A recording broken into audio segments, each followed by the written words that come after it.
巡迴嘅演唱會咧，第一場你自己俾自己幾多分啊？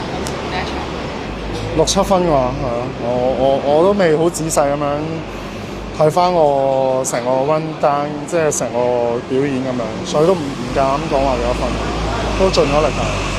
去到倫敦開 show 嘅感覺點啊？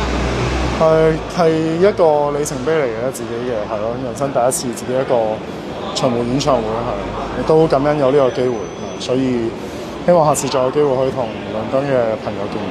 咁另外有個 fans 就好驚喜你揀咗夏日傾情嚟唱咯，點解有呢個選擇？點解？因為